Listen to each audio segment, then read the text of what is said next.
Vamos nós, então, capítulo 32, último capítulo da nossa confissão, Confissão de Fé Batista de Londres, de 1689, sobre o julgamento final, ou sobre o juízo final. Eu vou usar aqui o termo julgamento diversas vezes, mas eu segui a confissão publicada pelo Estandarte de Cristo, em que ela traduz por juízo. Então, juízo e julgamento vai ser usado de forma intercambiável. O julgamento é interessante porque a ideia de juízo já dá a ideia de conclusão, né? De algo já executado. Só que julgamento dá a ideia de um processo a ser realizado, né? Então, a pessoa está sendo julgada, então tem um processo a ser realizado ali, está sendo realizado um processo nesse julgamento. E juízo já dá a ideia de a execução final do processo, né? Mas pode ser usado de forma intercambiável. O ponto é, existe um tribunal, o que vai acontecer nesse tribunal? Essa é a visão. E é maravilhoso porque a gente já tem uma ideia muito sólida do pactualismo. A gente já está refletindo naquilo que acontece em Oséias, Deus, o povo ali. Então essa ideia de julgamento é muito claro, né? Onde são apresentadas provas, onde existem ali evidências ou a favor ou contra, evidências que testificam da verdadeira fé ou de uma fé hipócrita, né? Então a ideia de julgamento é a ideia de prestação de contas. É isso que vai acontecer. Então a confissão ele trata isso de forma... é muito resumido. Se nós formos entrar aqui nos pormenores, nós íamos, meus irmãos, íamos demorar muito tempo aqui mesmo. Então existem muitas discussões, porque em muitas áreas aqui existem assim campos um pouco sombrios, cinzentos, né? Em que dificulta a nossa discussão em muitos pontos. Então a confissão, embora tenha 3 parágrafos, sintetizando aquilo em pontos que são claros das Escrituras, nós poderíamos entrar em pormenores, mas nós vamos fazer isso porque não é o nosso propósito aqui. Talvez, se um dia nós estudarmos aqui na escola bíblica escatologia, né? E aí nós já iríamos usar o que nós vemos e iríamos destrinchar aí os temas que são mais disputados aí, né? Então, a estrutura da confissão é essa, ela é dividida em 4 sessões. O capítulo 1 ao 6 fala da base que vai sustentar toda a confissão, e nós temos aí outras 3 sessões. Nós estamos na última, na 4ª sessão, o mundo que há de vir. Nós estudamos já sobre o que acontece depois da morte e sobre a ressurreição, que é o estado intermediário, né, depois da morte e antes da ressurreição, e hoje nós vamos ver sobre o juízo final. Então, o que é que nós vimos nesses 2 pontos? A confissão, ela trata observa as 2 áreas que são sintetizadas, que são estruturadas na escatologia, que é a escatologia individual e a escatologia geral. O capítulo 31 fala da escatologia no âmbito individual, cada pessoa. Nesse capítulo 32, trata no âmbito plural, no âmbito corporativo, ou mundial, ou universal, né? Nós chegamos ao último capítulo da Confissão de Fé Batista de 89. Nele, a confissão encerra seu tratado doutrinário, apontando os acontecimentos do último dia, da presente história da humanidade. Então, a humanidade como nós conhecemos, um dia vai chegar ao fim, quando o Senhor consumar seu plano de redenção, e como acontece no capítulo anterior, não há divergência entre as 3 confissões. Então, nos capítulos 31 e no capítulo 31 e 32, as 3 confissões, Westminster, Savoy e Batista 89, são unânimes nesses pontos, né? Conforme o ensino bíblico, a Confissão de 89 aponta que todos os homens que já viveram serão julgados e em seguida receberão seu destino eterno. Então, é interessante porque a confissão ela traz algo à tona que muitas vezes nós não talvez nós deixamos passar assim despercebido ou nós formulamos não adequadamente, né? A ideia de que é no julgamento final onde a fé vai ser atestada, né? Onde a fé vai ser provada. Então, a ideia que nós criamos é assim, é a ideia de que a figura que a gente deve criar em mente é a figura de que a fé hipócrita ela não prevalecerá. A ideia de certeza de fé, certeza de salvação, a convicção de novo nascimento. Essa é a ideia que traz o julgamento. E isso é atestado pelas ações. Então, depois desse julgamento, virá o destino final, seja a vida eterna ou seja a punição eterna. Samuel Waldron é um dos grandes teólogos da atualidade da teologia batista pactual. Ele sintetizou, nesse capítulo da confissão, 3 elementos chaves que falam do julgamento geral, desse julgamento que vai acontecer com todos. Primeiro, o seu tempo, quando esse julgamento acontecerá, será na segunda vinda. Então, a segunda vida ela será sucedida imediatamente pelo julgamento em estado eterno. Na perspectiva pré-milenista, nós vemos aí que tem um milênio, né? Então, vai ser imediatamente sucedida pelo o julgamento e o estado eterno, na segunda vida de Cristo. Então, o seu tempo, o seu alcance vai ser absolutamente universal. Todos terão que comparecer diante do tribunal de Cristo. E o seu resultado, ou a vida eterna, ou a punição eterna. São Waldron diz o seguinte, a prova da doutrina... Por que ele desenvolve esse tema? Porque desde os pais da igreja, isso era presente em algumas medidas na Reforma Protestante, que é o ambiente ali onde a confissão foi formulada, a ideia de salvação universal, todos serão salvos, né? A ideia de salvação universal, inclusive Satanás e os demônios, a ideia de aniquilamento, a ideia de que a punição eterna seria rigorosa demais para um Deus que é amoroso. Então, em medidas diferentes, ou imediatamente, ou depois de um tempo, haverá a aniquilação, a não existência da alma. A eternidade não será experimentada pelo ímpio. Então, se essa é uma doutrina antiga, quando nós vamos ver, e em algumas medidas isso estava presente na Reforma Protestante, existe a necessidade de combater isso, né? Então, a prova da doutrina do julgamento geral reside na esmagadora evidência bíblica, explícita e implícita, de que esses elementos chaves, né, seu tempo, alcance e resultado, coincidem em um único julgamento. Então, a ideia de que esse julgamento ele acontecerá de uma vez por todas e logo em seguida nós teremos o estado eterno, né? Essas referências bíblicas aqui, irmãos, nós já vimos algumas delas. Nós já vimos, por exemplo, o capítulo 25, a partir do versículo 31, que fala da separação de ovelhas e bodes. Nós já vimos 2 de Pedro, capítulo 3, que fala desses acontecimentos do fim e faz referência aos 1000, por exemplo, que 1000 anos para o Senhor é igual a um dia e um igual a 1000, e então aponta o estado eterno, né? Nós já vimos isso. Mas vamos ver em Mateus 16, 27. Todos esses textos, eles falam do julgamento sendo seguido imediatamente do destino eterno. Por que é importante? Porque aqui nós precisamos analisar outras convicções teológicas. Por exemplo, o pré-milenismo. Qual é a convicção pré-milenista? É de que quando o Senhor vier, vai ter perguntas assim no estudo dirigido, certo? Que vocês vão fazer. Quando o Senhor vier, os justos ressuscitarão para reinar com ele durante 1000 anos, certo?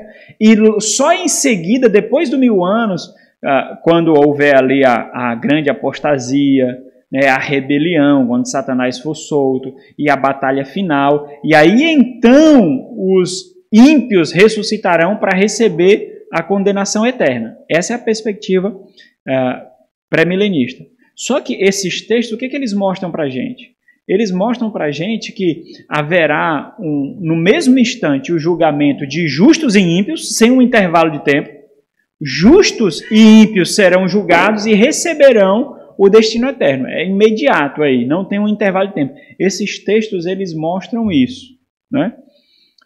E aí, quando nós vemos isso, o que é que acontece? Fica difícil se os justos e os ímpios serão julgados e imediatamente receberão o destino eterno. Quem vai popular o milênio terreno? Quem vai habitar o milênio terreno? Se depois do julgamento de justos e ímpios já há a destinação eterna. Então, é uma reflexão que nós precisamos fazer. Então, Mateus 16, 27 diz o quê?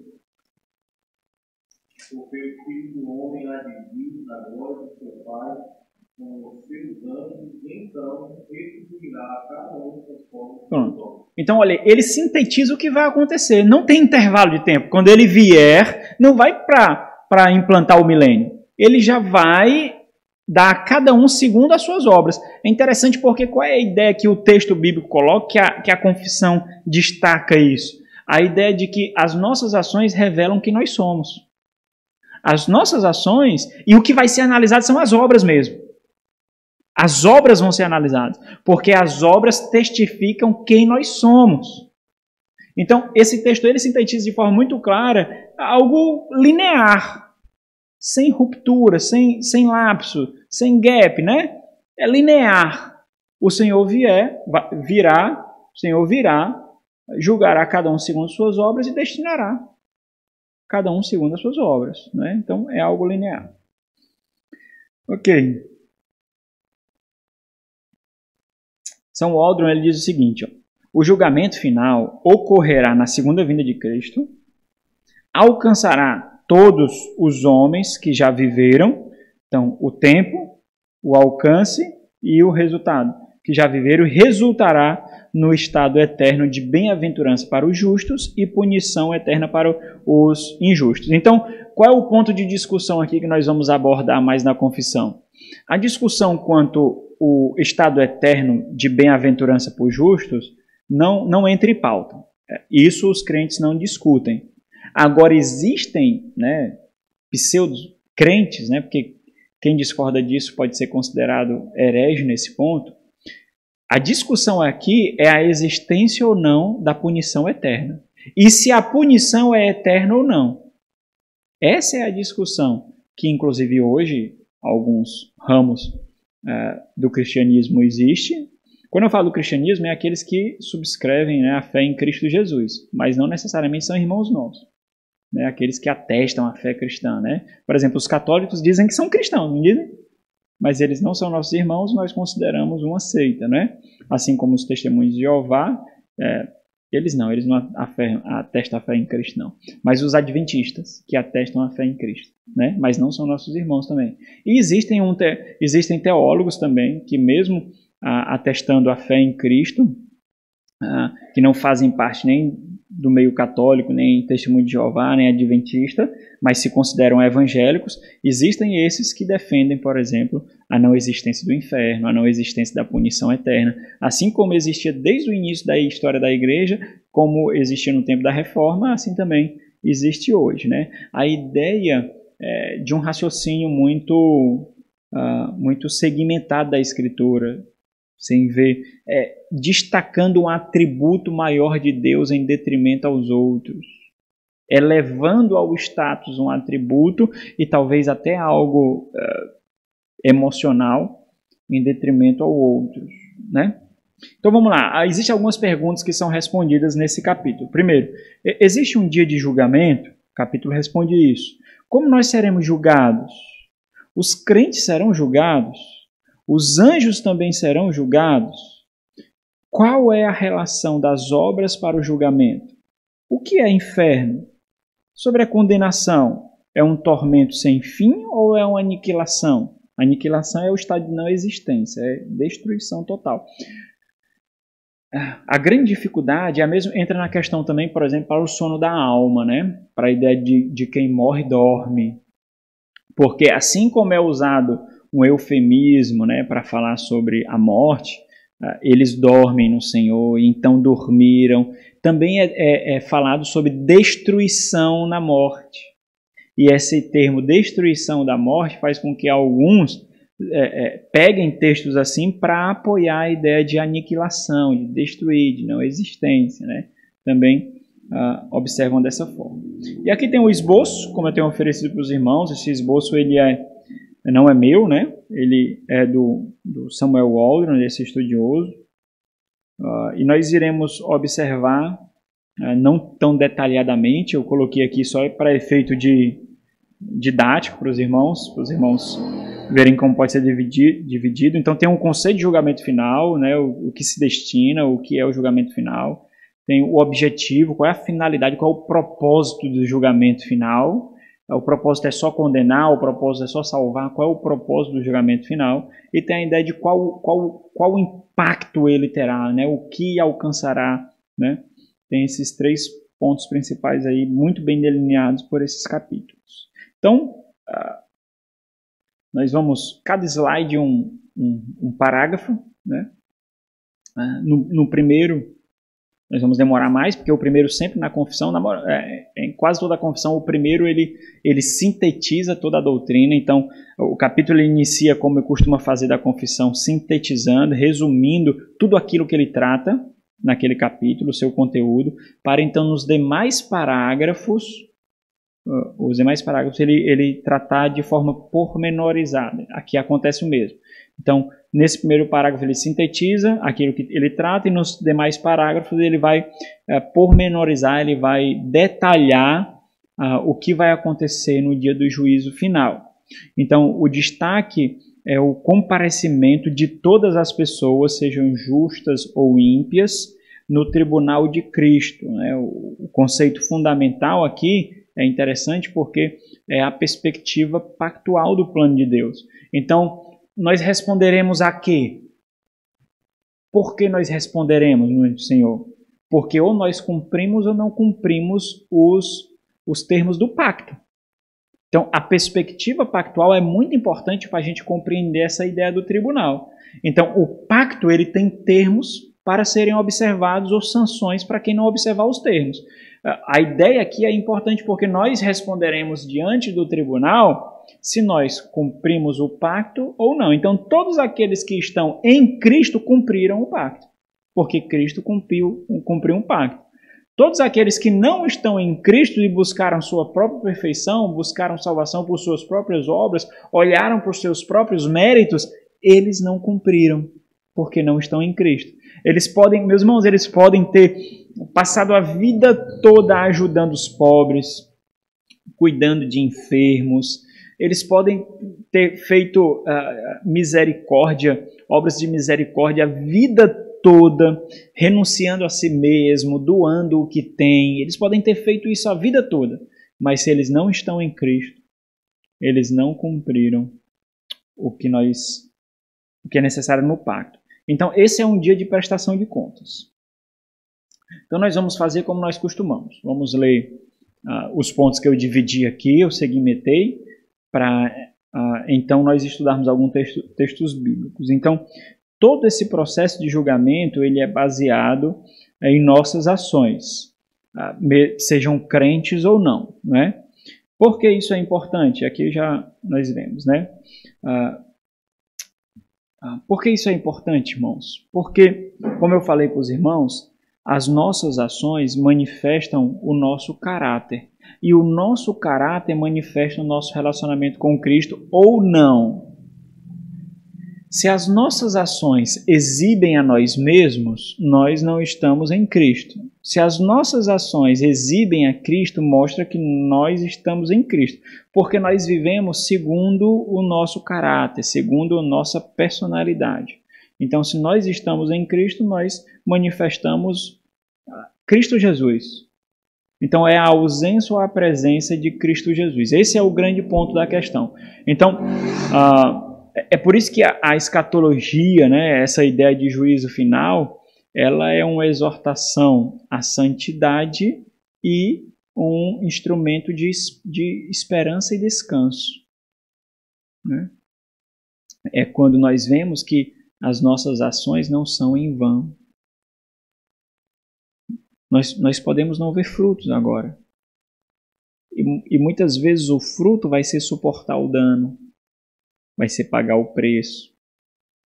Aquilo que para esse mundo é perda, para a gente é fruto, é testemunho de fé, é testemunho de convicção. É o que nós somos, não tem outra coisa para fazer, é o que eu sou. Ah, mas você foi injustiçado, mas é o que eu sou. Não tenho outra coisa a fazer, porque eu faço aquilo que é harmônico com o que eu sou. Então, se o resultado é ser injustiçado, é pagar o preço, é sofrer o dano, é ser punido, se isso é o resultado, não tem como fazer outra coisa. Eu vou olhar para o outro resultado. Qual é o outro resultado? A testificação de que as minhas ações testemunham que eu sou. E eu não sou eu. Eu sou aquilo que Cristo é. Então, é uma exortação tanto para a santidade, para a renúncia de si mesmo, descanso e esperança, né? Então, esse dia de juízo... Então, os irmãos observam que não tem nada a ver em causar temor em nós. Não tem nada a ver, né? Agora sim, se a sua fé for dúbia, aí você tem que temer mesmo, porque nem você sabe que você é cristão. Então, não é? Agora, se você tem um testemunho do Espírito Santo dentro de você, e isso forja em você uma convicção de quem você é, aí é bem diferente. Você descansa. Você descansa. Porque crentes não temem o dia final.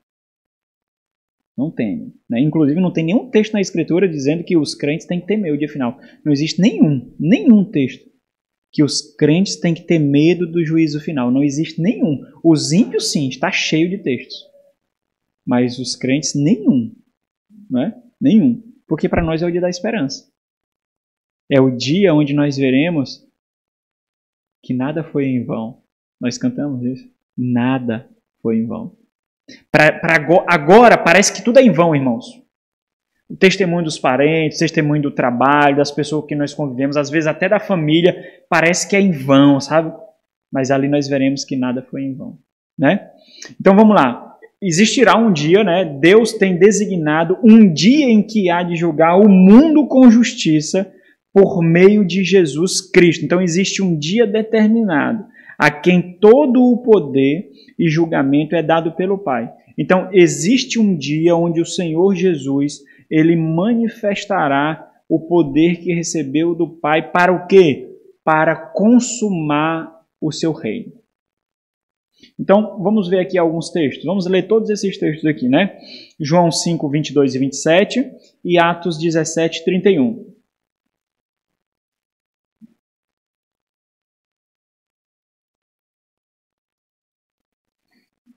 João 5, 22, depois o versículo 27 e Atos 17, 31. Alguém lê aí? E o Pai a ninguém julga, mas ao Filho confiou todo julgamento. 27. E me deu autoridade para julgar, porque é o Filho do homem. Ok, então na sua primeira vinda ele veio para julgar? Não, ele veio para salvar. Um dia ele fará aquilo que foi dado a ele a fazer, por mais que não seja na sua primeira vinda.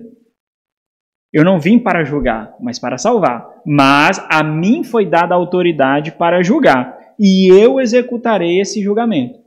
Então, embora o Senhor fale isso na sua primeira vinda, ele só vai fazer isso na sua segunda vinda.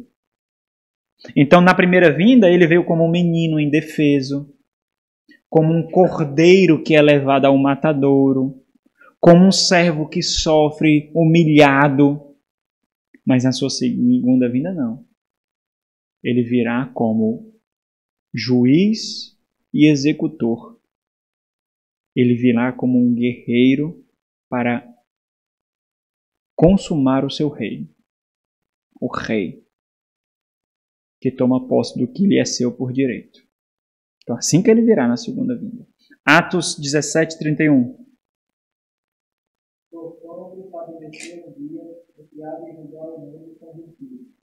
por meio de um varão que destinou e aceitou diante de todos, ressuscitando entre os mortos.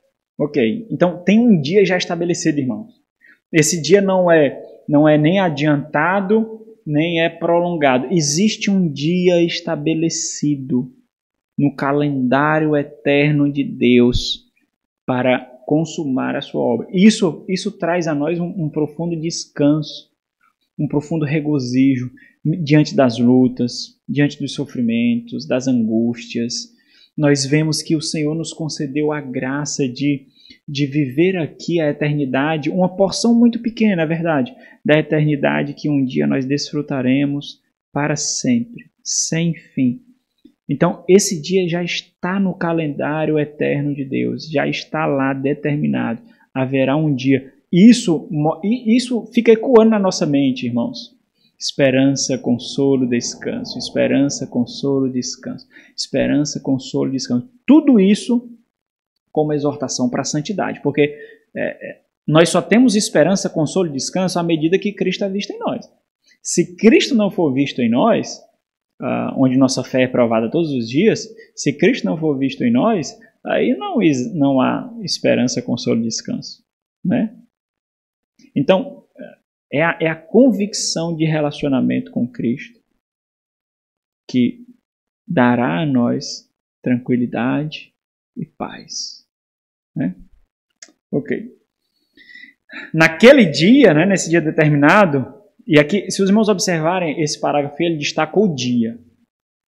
O destaque aqui é que haverá um dia. Então eu segmentei de outras formas aqui, não destacando tanto o dia, porque senão ia ficar muito repetitivo, nós veríamos só esse dia. Então eu botei o que vai acontecer também, né?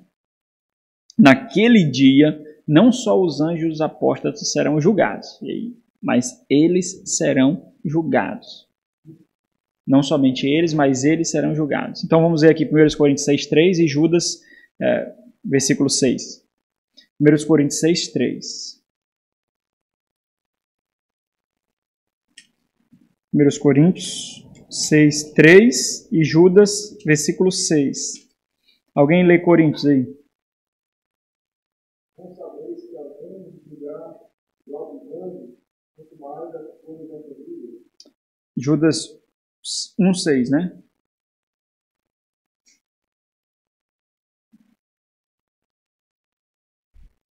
Fica depois de Oséias.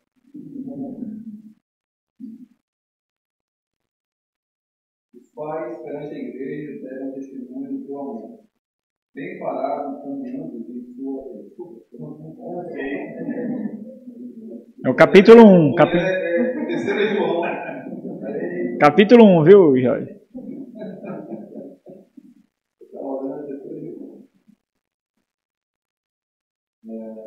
E a anjos, os que não guardaram o seu estado original, mas abandonaram o seu próprio domicílio.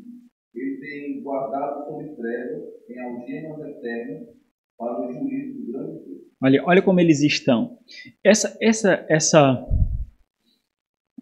porção aí dá para a gente entender também um pouquinho daquela perspectiva de que Satanás está amarrado. Guardar sob trevas dá a ideia de limitação.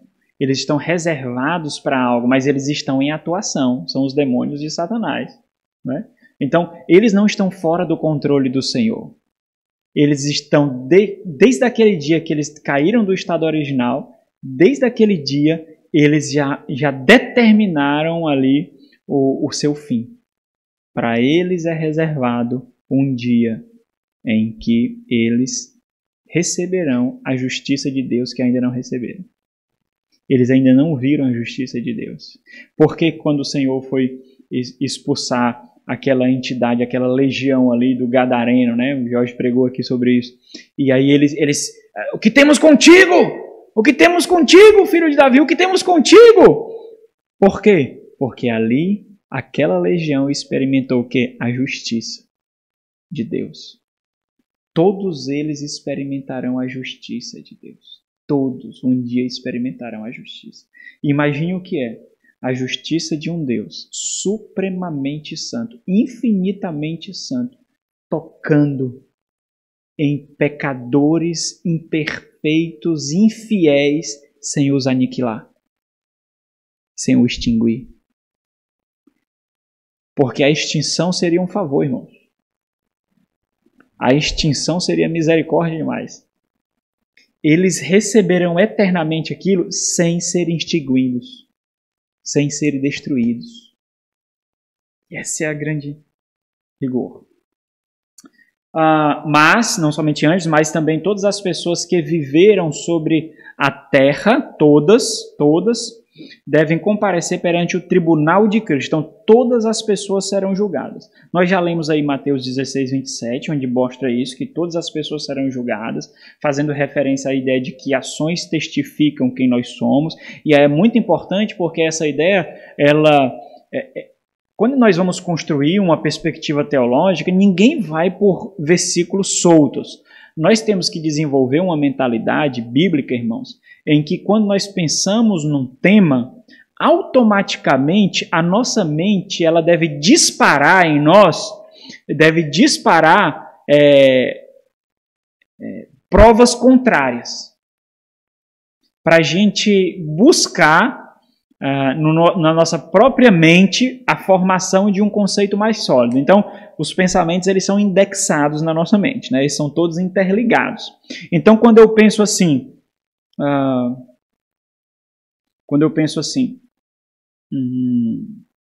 eu professo a minha fé em Cristo. Eu digo, eu creio em Cristo. Aí automaticamente vem na minha mente, nem todo aquele que me diz Senhor, Senhor herdará o reino dos céus. Opa! Se então declarar não é suficiente, porque eu vejo lá Paulo falando em Romanos que aquele que crer com o coração e com a boca confessar, ele será salvo. Então, se existe uma verdade bíblica que diz para mim que eu tenho que professar com a boca, e existe uma que diz que nem todo aquele que me diz Senhor, Senhor herdará no reino dos céus, o que vai provar então que eu sou o que eu digo ser? As ações. As ações, a vida. A vida provará que eu sou o que eu digo ser. E aí, eu com essa mentalidade bíblica, eu começo a perceber que existem princípios nas Sagradas Escrituras que devem solidificar a minha doutrina, a minha teologia, o conhecimento bíblico e, portanto, isso atinge diretamente a minha vida. Porque existe uma gama assim, da cristandade muito grande que pensa que é só dizer. Só falar. Simplesmente. E aí isso já serve para ele subterfúgio. É como se fosse um checkmate, você não conhece meu coração. Eu creio sim, eu creio. É como se fosse um checkmate para derribar qualquer argumento contrário e um subterfúgio para viver a vida como bem entende. Porque eu sinto que eu creio em Deus. Eu sinto fortemente que eu creio em Jesus Cristo. Né? Então, a vida, o que será julgado não é o nosso sentimento não, irmãos. As nossas palavras também serão julgadas. Mas o que será julgado não é o nosso mero sentimento, né? Eu vou sondar lá dentro e pronto, acabou. São as nossas ações, porque as ações nascem do coração. O motor é o coração aqui. E aí vem, os nossos braços se movem, as nossas pernas se movem. Então é o nosso coração, né? Então vamos ler aqui Romanos 2. Esse dia onde todos prestarão contas, nós já vimos isso muito sintetizado em Mateus 16, 27. Agora vamos ler Romanos 2, do 5 ao 11. Alguém lê, por favor. Mas segundo a pobreza e coração penitente, acumula contra ti mesmo ira para o dia da ira e da revelação justa do mundo de Deus. Porque irá a cada um segundo o seu procedimento. Aí, ó. Então ele acumula, como ele acumula? Pelo modo que ele vive. O modo que ele vive acumula ira para ele. Porque o Senhor retribuirá cada um segundo o quê? Seu procedimento. Procedimento é falar? Não. Ok? Então, nós precisamos, irmãos, como crentes maduros, nós precisamos nós mesmos colocar na parede as nossas ações. Como é que você trata o seu cônjuge? Como é que você trata seus filhos? Como é que os filhos tratam os pais? Como é que você trata o seu irmão? Não seria necessário sempre líderes apontar para você, não. Se você tiver essa convicção, você mesmo vai fazer isso. Você vai julgar a si mesmo para que você seja reservado para a bem-aventurança no juízo final. Caso contrário, você vai acumular ira para si mesmo. E essa ira não é ira da igreja, não, irmãos. É a ira dele. Do justo juiz. Do justo juiz. Então, é importante nós termos essa convicção. Eu acho que muitas vezes a gente pensa que é só emocional, que é só falar. Nós temos que ter a convicção de que as nossas ações ou são testemunhas a nosso favor ou contra nós no tribunal de Cristo. Ou elas personificam as suas ações. Você personifica as suas ações. Agora chamarei as ações de Rose. O que é que elas vão falar? Elas vão ser testemunha de acusação ou de defesa? Você tem que formar isso na sua mente. Você tem que formar. Aí, se as suas ações não coincidirem com a sua boca, aí você vai mostrar a sua fé dúplice. Aí você vai mostrar. Vai ser ainda mais agressiva a acusação, porque você blasfemou o nome do Senhor. Você blasfemou de Cristo. Vai ser muito mais agressiva. Então, deve existir uma harmonia em que eu não sou um esquizofrênico espiritual. Tema bom para a pregação, né?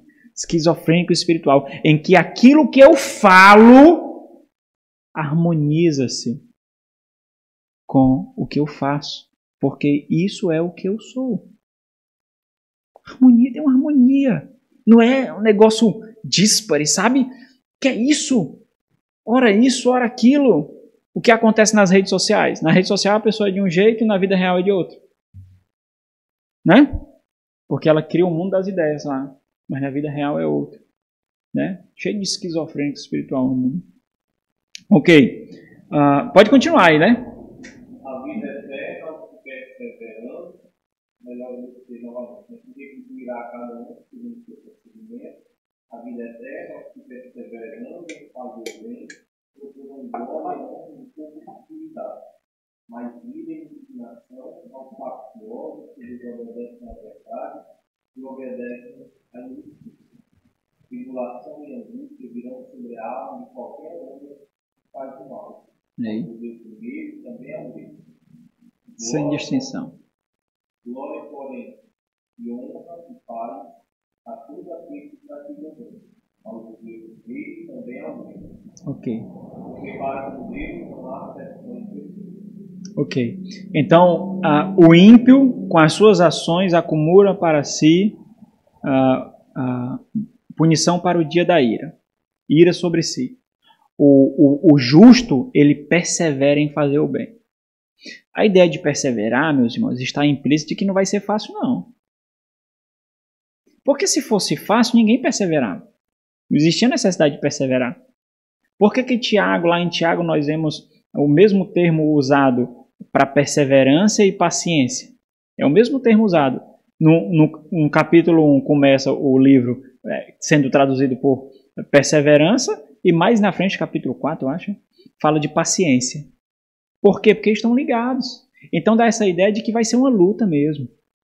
Porque o conforto e a tranquilidade pode acumular para nós ira para aquele dia. E a luta acumulará para nós convicção do que nós somos. Nós perseveraremos, ok? Então, meus irmãos, é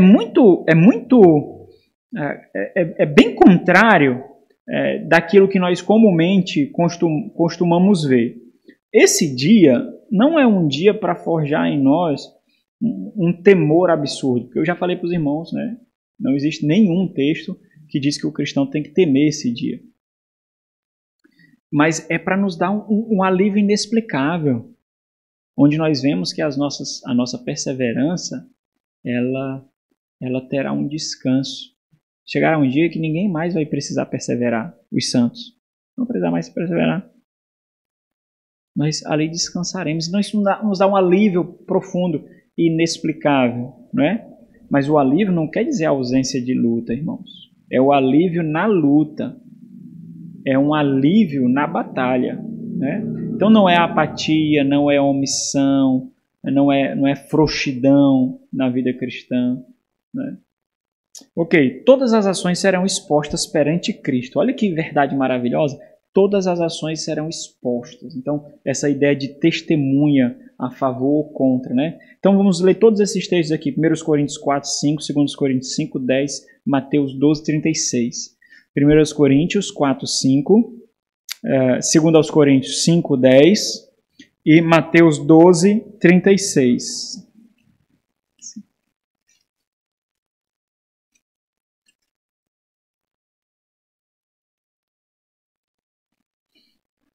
1 Coríntios 4, 5, eu vou ler.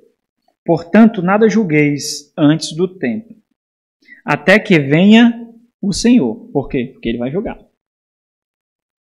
O qual não somente trará à plena luz as coisas ocultas das trevas, mas também manifestará os desígnios, olha aí, dos corações. Tremeram aí? E então cada um receberá o seu louvor da parte de Deus. 2 Coríntios 5,10 diz o quê? Porque importa que todos nós comparecemos perante o tribunal de Deus. Todos nós. Para que cada um receba segundo o bem ou mal que tiver feito por meio de Deus. Olha aí. Cada um receba o que suas ações testificaram, ou contra a favor de vocês. Essa figura, né? É claro, meus irmãos, que assim, ver isso acontecendo assim, cronologicamente, né, segmentadamente, é difícil. Não é tão simples assim como os tribunais que a gente tem agora aqui, né? Em que um testemunha primeiro, outro testemunha depois. Então, isso muito provavelmente deve acontecer, né? Algo assim muito imperceptível para nós, né? Caso contrário, nós daqui já iríamos para o inferno. Então, como é que nós vamos para o céu depois que morremos e vamos para o julgamento e depois corremos risco de ir para o inferno, né? Não é assim que acontece, certo? Essa figura que é construída é para forjar na nossa mente essa ideia judicial, essa ideia de que nós responderemos segundo os termos de um pacto. Então não é que você é crente, agora você vai para o céu, habitar com o Senhor, sua alma, né, quando morre, e então no dia do juízo você vem, o seu corpo é ressurreto, e então você vai para o tribunal, e ali você corre risco de ir para o inferno. Não é assim, irmãos, certo? Essa linguagem, ela é ilustrativa, é uma metáfora do que acontecerá. A ideia é de que acontecerá algo judicial. Então, essa é a ideia. Essa ideia de tribunal é de responder, de provas, tudo sob o pacto. Tudo será colocado sob o pacto. Se harmonizar com o pacto, salvação. Se não, então, por exemplo, nós já experimentamos isso automaticamente na morte, onde nossas almas recebem um destino. Mas isso não deve tirar de nós essa ideia de julgamento. Então, não acontece no tempo como nós vemos. Então, vamos ao fórum, está marcado para as 14 horas a nossa audição ali. Não é assim, né? O Senhor não é servo do tempo. O tempo é servo do Senhor. Então, não é tão segmentado assim, não é tão cronológico assim. Vocês entendem? É claro que para aqueles, então, cujas ações testificaram a favor, harmonizando com o pacto, né?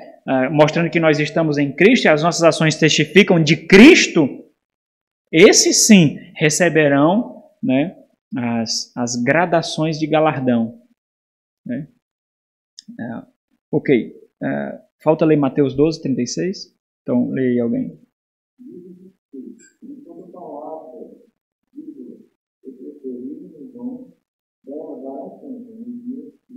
Olha aí, irmãos, ó. Desígnios do coração, ações e palavras. nós seremos completamente esquadrinhados. Completamente. Desígnios do corações, ações e palavras.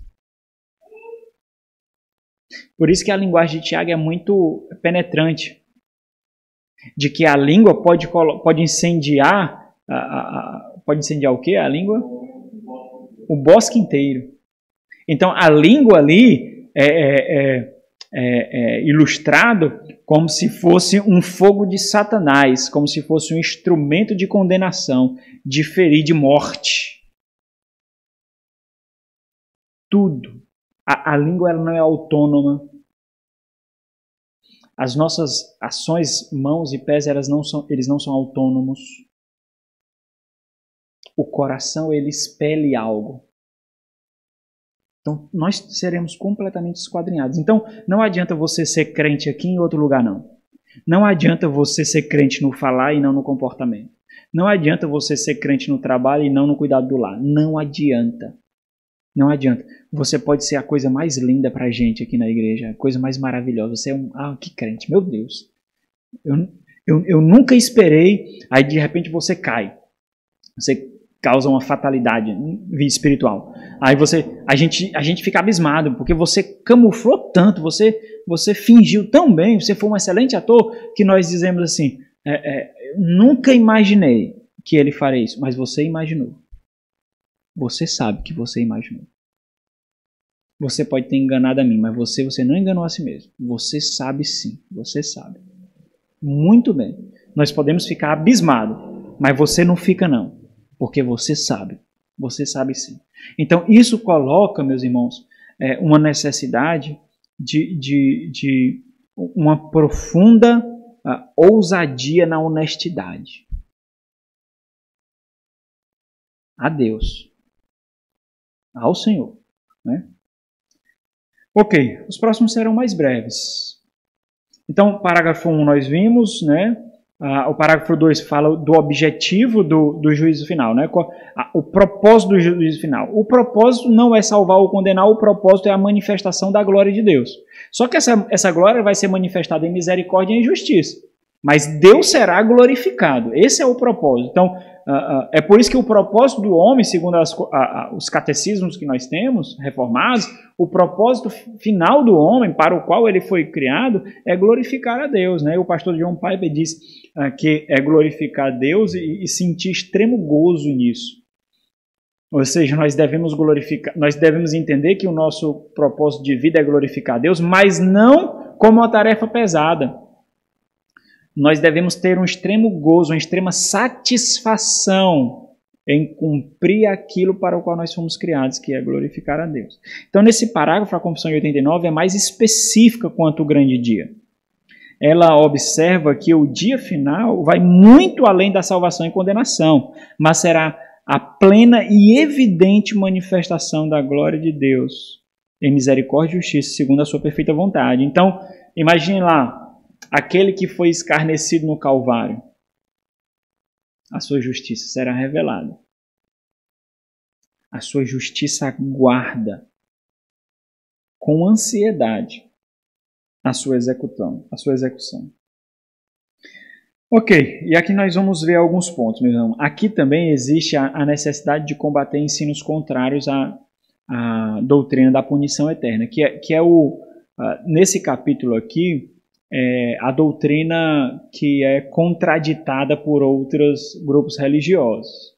Isso aconteceu desde o início da igreja, aconteceu na Reforma Protestante e também acontece hoje. Essa ideia de punição eterna, ela é rejeitada aqui. Então, existem dois grupos, dois conceitos heréticos quanto à punição eterna, que são posicionamentos contrários à punição eterna, que é o universalismo, que eu já falei para vocês, e o aniquilacionismo. O universalismo, meus irmãos, diz que no final todas as pessoas vão ser salvas, todas, sem distinção. Todas as pessoas vão ser salvas. Portanto, não há necessidade nem de condenação e muito menos de inferno, porque todas as pessoas vão ser salvas. Essa posição, ela remonta lá ao século II, século III, a Orígenes, que foi um pai da igreja, da escola de Alexandria, muito conhecido. Ele ensinava que não somente todos os seres humanos seriam salvos, mas o próprio diabo e Satanás seriam salvos também. Então, o Senhor manifestará a sua misericórdia e amor na salvação de todos futuramente. Esse é o universalismo. Em muita escala, com nomenclaturas muitas vezes diferentes, nós vemos também a ideia de universalismo, né? E nós vemos o aniquilacionismo aqui. Os irmãos podem ver que a confissão ele vai tratar sobre isso aqui no parágrafo 2, e aí eu estou colocando para vocês aqui para facilitar a leitura da confissão. Deixa eu falar sobre o aniquilacionismo, aí depois... Tu vai falar sobre o universalismo, né? A pergunta? Então daqui a pouco tu fala. Aniquilacionismo, meus irmãos. Existem diversas posições de aniquilacionismo. Seja aquela de quando o ímpio morre ele já é aniquilado, ou seja aquela de que no julgamento final ele é aniquilado, ou seja aquela de que existirá um período de sofrimento para depois vir o aniquilamento. O aniquilacionismo é a ideia de extinção total, é o estado de não existência. A ideia de que, sintetizando, de que todos os ímpios, né, inclusive Satanás e os demônios, eles vão ser aniquilados, extinguidos. E essa doutrina, ela também é muito antiga, ela pode ser remontada até o século IV por um estudioso chamado ali Arnóbio, ali era um apologista, né, aqueles que buscavam defender a fé cristã. No contexto da Reforma Protestante, existia um grupo, um segmento dos anabatistas que defendia os socinianos. Eu já falei para vocês, os socinianos era um grupo anabatista, eram os maiores inimigos da reforma ali, os socinianos, porque eles eram contrários à estrutura teológica da doutrina batista. Então, se a estrutura teológica da doutrina batista, da doutrina reformada, era o pactualismo, aqueles que não concebiam a linearidade do plano de Deus pactual eram fortemente contrários. Então, eles viam uma ruptura muito grande entre Antigo e Novo Testamento. Então, eles eram o que nós teríamos hoje, por exemplo, usando a nomenclatura de hoje, eles eram os hipercalvinistas. Eles faziam uma ruptura muito grotesca entre a antiga e a nova aliança. Eles eram antitrinitários, eles diziam que a Bíblia não ensina a trindade, né? E era um segmento anabatista. Então, eles ensinavam, por exemplo, o aniquilacionismo naquela época, em que todos seriam aniquilados. Por isso, por exemplo, também eles eram antinomistas, a ideia de ser contrários à lei. A lei é do Antigo Testamento, então se existe uma ruptura muito grande do Antigo e Novo Testamento, não existe lei para os que estão em Cristo, né? Então eles eram muito grosseiros, contrários à teologia reformada. Na época da reforma existia isso. Então esse parágrafo aqui, como é uma confissão reformada, ele tende a combater esse ensino. Atualmente, existe pelo menos dois grupos que são mais conhecidos, né, que são os testemunhos de Jeová e os adventistas, que ensinam o aniquilacionismo de modo diferente. Né? Os testemunhos de Jeová dizem que os ímpios eles serão aniquilados instantaneamente. Né? Morreram e serão aniquilados. Os adventistas não. Os adventistas ensinam que depois do dia do juízo terá um período de sofrimento que seja coincidente, que seja adequado segundo os seus pecados, segundo a sua rejeição à salvação. Mas depois desse período eles serão aniquilados. Né? Ok, mais alguma pergunta aí? Diz aí, Ian. Não, o senhor já respondeu, era em relação justamente aos anabatistas. Eu ia perguntar se algum dos grupos, na época, tinha aderido ao aniquilacionismo ou ao universalismo e se isso tinha influenciado a história batista nesse período que foi estruturado, né? Eu tinha esse grupo anabatista sociniano, né? Então os irmãos vão ver muito, assim, algum teólogo falando sobre a reforma protestante, citando os socinianos por causa do seu ensino contrário. Então vamos ver aqui, meus irmãos. São apenas 2 pontos aqui. O propósito de Deus ao designar esse dia consiste em manifestar a glória de sua misericórdia na salvação eterna dos eleitos e sua justiça na eterna condenação dos réprobos, dos reprovados ali, né? Dos que foram separados para a perdição, que são ímpios e desobedientes, né? Então, vamos abrir Romanos 9, 22. A glória de Deus na misericórdia e na justiça exercida. Então, a glória de Deus não será vista somente na sua misericórdia. A glória de Deus será exibida na sua justiça. Então, esse texto aqui, ele sintetiza muito bem também isso. De forma muito clara até. Romanos 9, 22 e 23. Alguém lê? Primeira coisa, Deus quer mostrar a sua ira e dar a conhecer o seu poder, suportou com muita longanimidade os vasos de ira preparados para a tentação. Ele suportou, mas eles são preparados para... A fim de que também desse a conhecer as riquezas da sua glória em vasos de misericórdia, e para a glória preparou o vencedor. É muito claro no texto, né? Então, os irmãos vão ver a realidade dos ímpios sendo experimentada, sendo descritas como punição, destruição, condenação, juízo, ira. Então, são várias nomenclaturas. Por isso que eu não posso, por exemplo, pegar somente a destruição e dizer, olha, eles vão ser aniquilados. Vão ser aniquilados, porque o texto diz destruição, né? Se bem que esses outros testemunhos de Jeová e adventista não tem nada a ver com interpretação bíblica, não. É revelação extra-bíblica que eles recebem, né, e formam seus ensinos, né? Então, segundo ponto. Pois, então os justos irão para a vida eterna e receberão aquela plenitude de gozo e glória, com eterno galardão na presença do Senhor. Mas os ímpios, que não conhecem a Deus, né, e as suas ações testificam que não conhecem a Deus e não obedecem ao Evangelho de Jesus Cristo. Então, conhecer aqui é obedecer. Serão lançados no tormento eterno e punidos com eterna destruição a partir da presença do Senhor e da glória do seu poder. Então,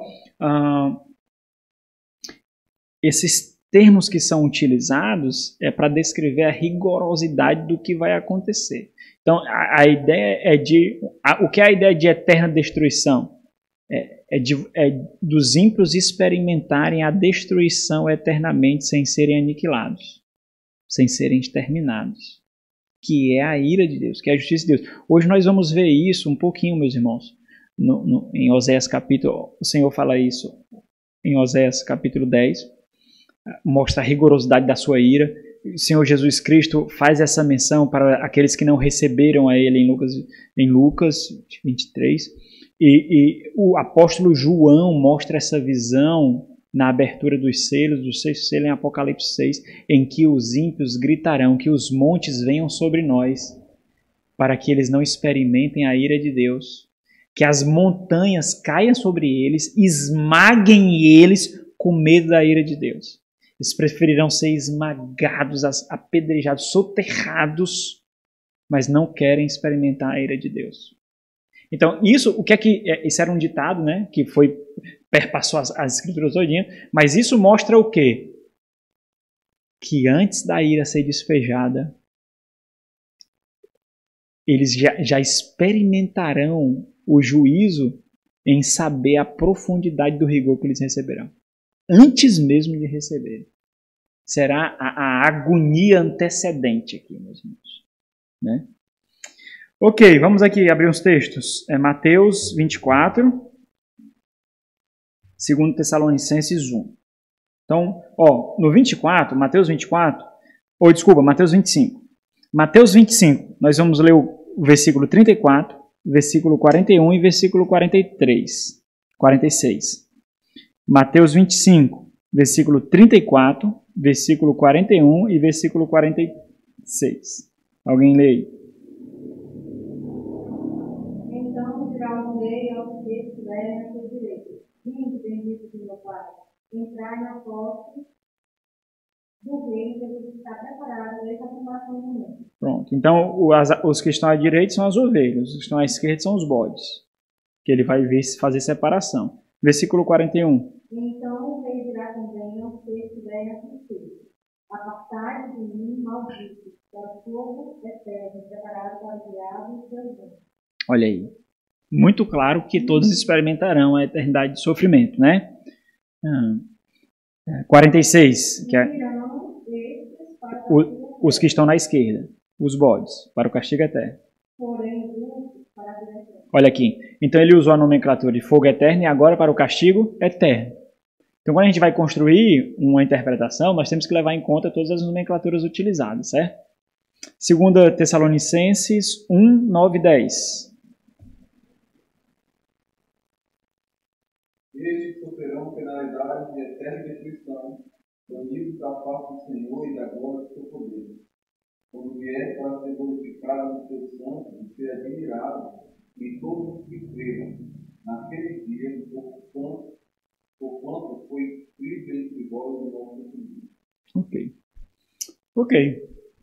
Perguntas, irmãos? Parágrafo 3, o impacto do julgamento final. No parágrafo final, a Confissão de 89 enfatiza mais claramente a esperança desse grande dia para o crente. Então é um dia de terror para o ímpio, embora agora ele não enxergue assim, porque a rigor todos pensam que serão salvos, né? Todos. Então a ideia, se os irmãos prestarem atenção, a ideia popular, né? A escatologia popular é de que é salvação por obras, né? Se nós fizermos o bem, o nosso destino é com Deus. E aí os irmãos percebem que é um negócio assim, muito experiencial, porque a própria pessoa, eu posso mostrar para ela que a vida dela não é uma vida boa, mas ela eleva ao status das suas próprias ações como algo bom. Então é muito difícil você encontrar uma pessoa e a pessoa dizer que é uma pessoa má, né? Em alguma medida ela vai se considerar boa, porque ela vai caçar na mente dela, esquadrinhar na mente dela, na história dela, coisas boas que ela fez. E quando ela fizer coisas boas, vai ser com essa intenção, de receber notoriedade, de agradar a Deus. Não vai ser para o exercício incondicional do amor de Cristo. Não vai ser. Vai ser para, de alguma forma, ganhar notoriedade, né? Não apenas isso, mas como esse dia deve permear constantemente a nossa mente, de tal forma que nos exorte à piedade, santificação e descanso. Portanto, a realidade do dia do julgamento final necessariamente deve animar o crente à santificação, né? Onde nós esquadrinhamos as nossas próprias ações. Então vamos lá, irmãos, aqui. Cristo deseja que estejamos bem persuadidos de que haverá um dia de juízo para que os homens se afastem do pecado. Então, essa ideia de um dia para exortação à santificação. Vamos ler aqui segundo. A gente já leu, não foi? A gente já leu. Não leu o 11, né? Vamos ler o 10 e o 11 para a gente pegar aqui. Deixa eu voltar aqui. 2 Coríntios 5, 10 e 11. Esse dia é um dia de exortação, é assim que nós devemos receber, né? Exortação para a santificação. 2 Coríntios 5, 10 e 11. Alguém lê rápido, por favor. Porque importa que todos nós compareçamos perante o tribunal do Espírito, para que cada um receba segundo o bem ou o mal que tiver feito por meio do corpo. E assim, conhecendo o temor do Senhor, persuadimos os homens que somos cabalmente conhecidos por Deus. E espero que também a vossa consciência seja conhecida. Ok. Se os irmãos prestarem atenção, essa forma como ele começa, o versículo 10, ele quer construir em nós uma perspectiva de intencionalidade. O que deve conduzir a nossa vida? Qual é o propósito que deve permear a nossa mente? Qual deve ser a nossa intenção? Importa que nós... né? Então, dá essa ideia. Ok. E para maior consolação dos piedosos em sua adversidade. É o que eu falei para os irmãos, a ideia de que um dia nós veremos que valeu a pena mesmo, que era aquilo mesmo, que embora a nossa fé fosse continuamente surrada, pisada, humilhada, embora os frutos não fossem vistos na mesma proporção da luta que nós travamos, naquele dia nós receberemos o grande consolo. Então, se é um dia para a exortação à santificação, também é um dia para descanso, para consolação, né? 2 Coríntios, ou 2 Tessalonicenses 1, 5-9. Segunda carta de Paulo aos Tessalonicenses, capítulo 1, versículo 5-8. 5-8, leia aí. Para que sejais considerados dignos do reino de Deus, pelo qual conheceste está certo. Se se trata de ficar com Deus, que ele deu cada revelação aos que viram tribulados. E a vós todos que sejam abençoados, ainda juntamente convosco, quando disserem manifestar o Senhor Jesus, com o nome de seus filhos, e que anunciando os caminhos de Deus, quando estivemos também de Deus, e quando estiverem agradecendo o Evangelho do nosso Senhor Jesus. Olha aí, alívio. Então, irmãos, imagine o cenário. Se nós estivermos aqui, né? Se nós ainda estivermos aqui, né? Maranata, né? O Senhor volte hoje, no dia do Senhor. Pensou? Como maravilhosa. Então, ninguém nem precisa tomar a dose da vacina, né? Então, o Senhor vem, irmãos, ó. Quando o Senhor vir, os ímpios verão a ira de Deus chegando e nós veremos o consolo e misericórdia. Nós seremos assuntos aos céus. À medida que nós nos levantamos aos céus para encontrar com o Senhor, os nossos corpos vão sendo glorificados. Nós encontramos com o Senhor, descemos para o pleno consolo e os ímpios vê a plena ira. Hein? É assim que... Ô, glória!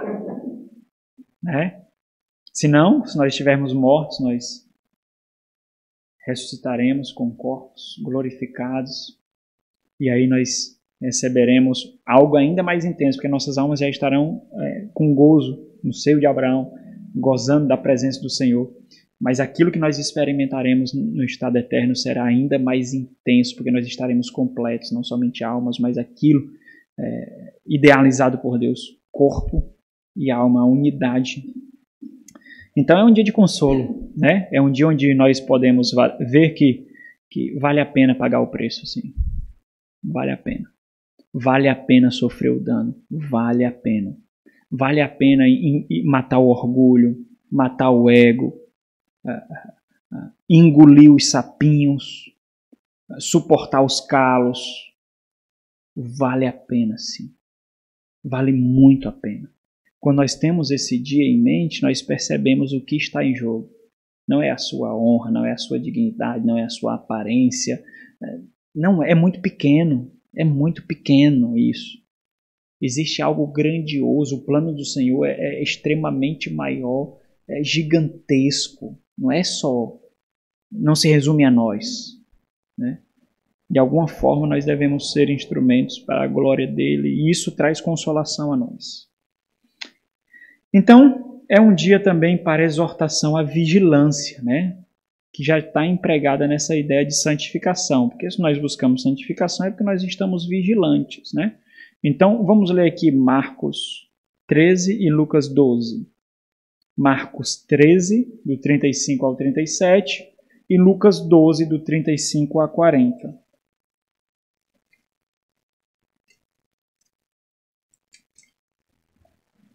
Marcos 13, 35 até o 37. Leia aí, por favor.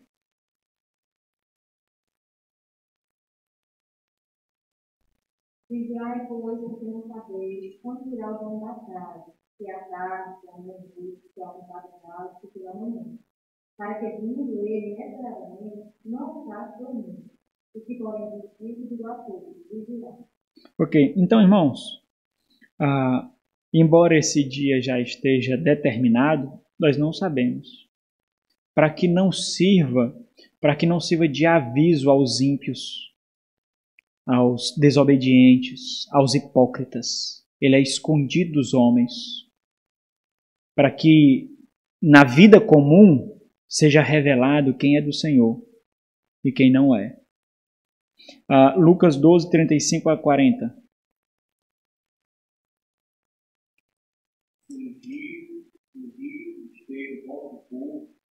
e aqueles das vossas também, que de vós semelhantes a homens que esperam pelo seu Senhor, ao voltar dele das festas de casamento, para que quando vierem bater a porta, logo lhe abram. Bem-aventurados aqueles servos da mão do Senhor, quando vier, no encontro de vigilância, em verdade desafio, e ele há de cumprir e dar lugar na mesa e a todos os humanos que servirão. Então, 40. Quer ele venha na segunda vigília, quer na terceira, bem-aventurados serão, se assim o acharem. Então, a ideia de que a gente pode achar que está tardando, né? A gente pode achar que está demorando. A ideia de perseverança mesmo. Pode continuar. Também, porém, se o pai justamente soubesse a que hora havia vivido o Abraão, não deixaria arrumar a sua casa. Então a ideia é de que se ele soubesse, ele só vigiaria naquele momento ali. Mas ele não sabe. Então a vigilância tem que ser constante. E cai também fora da perspectiva que a hora que não cuidar do homem virá. Ok. Por quê? Porque a nossa vida testemunhará o que nós somos. Né? A nossa vida não é um momento, é uma constante. Não é um momento, não é um ponto, é uma constante. Ok? Ok. E por último, esse grande dia é um dia para intensa e intencional expectativa. E aí vamos ler todos esses textos aqui. Romanos 16, 20, Filipenses 4, 5, 1 de João 3, 2, Apocalipse 22, 20. Então vamos lá. Romanos 16, 20 diz o quê?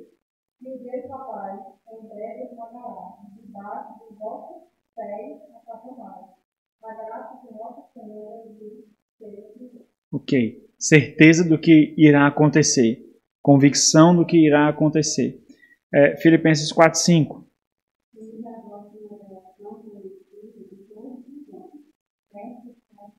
Ok. Intencionalidade, propósito.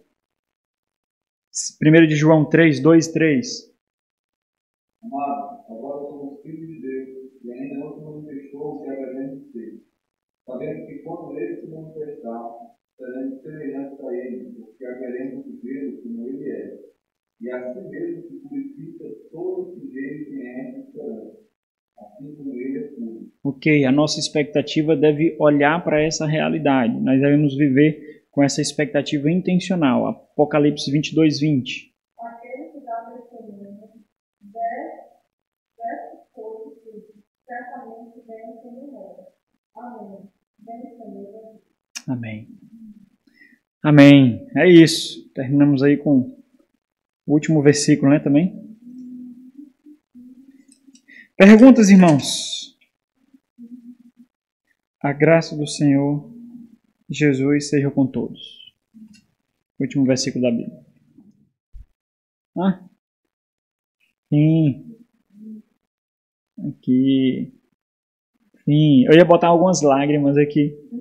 Mas eu pensei que ia tirar a solenidade do negócio aí. Ok, irmãos, é isso. Então nós concluímos aqui a exposição da confissão, né? Graças a Deus por isso. Foi um tempo assim muito edificante, mas eu confesso para vocês que cada aula era um parto. Cada aula que eu preparava era um parto, né? Exigiu muito de mim mesmo, muito, muito, muito mesmo. Demoro mais para preparar a aula do que a pregação, pra vocês terem ideia, né? Então, muito intenso por causa do estudo histórico, da linguagem utilizada, das pesquisas de comparação que precisa fazer entre as confissões, né? Mas foi muito edificante mesmo, né?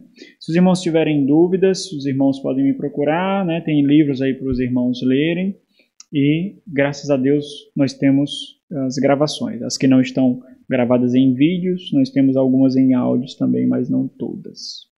Vamos ficar de pé e vamos orar. Os irmãos fiquem orando também. Depois dos nossos estudos dirigidos, nós estamos conversando aí sobre o próximo tema da escola bíblica, para nós abordarmos. Vai ser algo mais light, né? Menos denso, né? Para fazer o contraste aí. Bom? e mais aplicativo, né? Senhor, meu Deus, Pai de misericórdia, graça e amor, muito obrigado pela generosidade em cuidar de nós doutrinariamente. Muito obrigado por nos dar a riqueza de material, de pesquisa, de estudo, os equipamentos de tecnologia, um ambiente tão confortável. Muito obrigado mesmo, Deus. Rogamos a Ti que, por Tua misericórdia, meu Pai, nós tenhamos tudo aquilo que recebemos aplicado no nosso dia a dia, no fortalecimento da nossa fé. Arranca de nós, por favor, Senhor, qualquer desejo egoísta, perverso de tomar esse conhecimento para discussões fúteis, que, sem sombra de dúvidas, empobrece o conhecimento que nós temos, a instrução que nós recebemos, que nós tenhamos tão somente para nos dar convicção, para entender a importância da confessionalidade, e não para nos julgarmos superiores aos nossos irmãos, a outras igrejas, de outras tradições, mas é algo mesmo para nós, ó Deus, como igreja local aqui em Russas, nós possamos tomar como instrumento de graça do Senhor para dar solidez ao nosso conhecimento bíblico, Deus. Tão somente para isso. Que isso tudo fortaleça a nossa fé, que o Senhor aplique tudo aquilo que recebemos para a solidificação do nosso papel como marido, esposa, filhos, líderes no mundo empresarial, no mundo profissional, na igreja do Senhor, no mercado de trabalho em geral, nas escolas, que isso possa fortalecer a realidade, a verdade do que nós somos, pelo que nós vivemos, o que nós aguardamos, Deus. Que nós possamos ter sido fortemente nutridos por isso tudo, numa escala maior ou menor, todos foram nutridos. Que o Senhor seja glorificado por isso tudo. Nós entendemos muito que nós somos muito devedores ao Senhor por nos dar o conhecimento do Senhor, Deus. Muito obrigado mesmo, que o Senhor seja exaltado. Fica conosco durante todo esse dia, que para a glória do Senhor, para a exaltação de Cristo, a edificação da igreja, noiva do Teu Filho, nós possamos nos reunir logo mais e cultuar o Senhor, meu Deus. Em nome de Jesus. Amém. Deus abençoe, irmãos.